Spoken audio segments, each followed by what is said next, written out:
So ఈ video అయితే ప్రతి ఒక్క మెకానిక్ల కోసం ఎన్ఎస్ బండికి క్లచ్ ప్లేట్ వేసుకోవాలంటే చాలా మంది మెకానిక్లు సఫర్ అవుతుంటారు. ఎందుకంటే కాస్ట్ ఆడపోతే కొన్ని 2700 అసెంబ్లీ ఇస్తాడు, కానీ కస్టమర్ బడ్జెట్ అయితే అంత ఉండదు. ఆయన చాలా సఫర్ అయ్యి అది తెచ్చి లోకల్ది వేస్తారు. వేసిన తర్వాత కొన్నిసార్లు దొరకవు, వేసిన వాడికి అది సెట్ కావు, ఊరికే కాలిపోతుంటాయి. సో ఈ వీడియో అయితే మెకానిక్ల కోసమే. చూడండి ఫ్రెండ్స్, మెకానిక్లు అందరూ ఒకసారి గమనించాలా, ఏదైతే క్లచ్ ప్లేట్ అసెంబ్లీ ఉందో ఒరిజినల్ వేసుకోవచ్చు అనమాట. స్పేర్ షాప్ లో పోయి మీరు చూసినారైతే వాళ్ళ దగ్గర నేను పార్ట్ నెంబర్ పెడతా చూడండి. ఇదే నేను వేసిన ఈ బండికి. నేను మొత్తం వాళ్ళ షాప్ లో వెతికితే ఇది ఒక్కటి నాకు కరెక్ట్ గా సూట్ అయింది. ఏమైతే అది ఏదైతే క్లచ్ ప్రెషర్ ప్లేట్ ఏదైతే ఉందో పైన బేరింగ్ కూర్చున్నది, ఆడైతే ఆ ప్లేట్ అనేది నార్మల్ అల్యూమినియం ప్లేట్ కూర్చోలేదు. సో నేను ఏం చేసిన అంటే ఒకటి డిస్కవర్ కు మనకు 4 హోల్ కు డిస్కవర్ కానీ ఓల్డ్ పల్సర్ కానీ స్టీల్ ప్లేట్ వస్తుంది పైన బేరింగ్ కూర్చున్నది. సో ఆ ప్లేట్ అయితే వేస్తే ఆ అడ్జస్ట్మెంట్ అనేది నాకు సరిపోయింది. లేదు నార్మల్ గా అల్యూమినియం ప్లేట్ వేస్తే ఏమైందంటే అడ్జస్ట్మెంట్ రావడం లేదు, క్లచ్ అనేది లోపలికి వెళ్ళిపోయింది కాబట్టి అడ్జస్ట్మెంట్ రావడం లేదు. సో నేను ఏం చేసిన అంటే ఆ స్టీల్ ప్లేట్ తీసుకొచ్చి అది వేసి, సో అదైతే ప్రాబ్లమ్ సాల్వ్ అయింది. అతి తక్కువ ధరలో అంటే 1500 కస్టమర్ కు మిగిలింది, మనకు తెలుసుకున్నట్టు అయింది.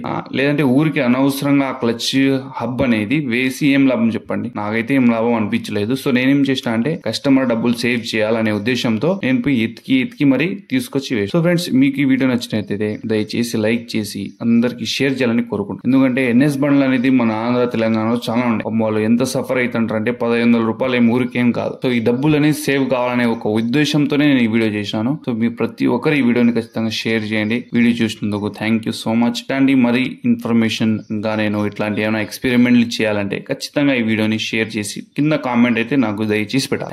Thank you so much.